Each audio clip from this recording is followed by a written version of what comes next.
হরে কৃষ্ণ।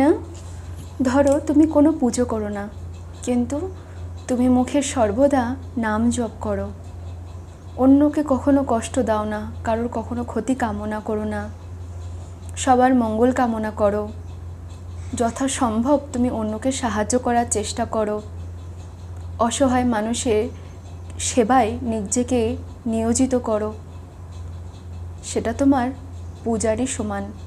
পূজার থেকে বেশি ফল তুমি সেটা পেয়ে থাকো। আর মন্দিরে গেলে পুজো করলে অথচ মন্দির থেকে বাইরে বেরিয়ে এসে অন্যদেরকে কষ্ট দিচ্ছ, অন্যের ক্ষতি কামনা করছো, তাহলে তোমার সেই পুজোর কোনো মানে নেই, সেই পুজো তোমার ব্যর্থ। অন্যের সেবার মধ্যেই কিন্তু প্রভুর সেবা লুকিয়ে থাকে। জীব সেবাই শিব সেবা।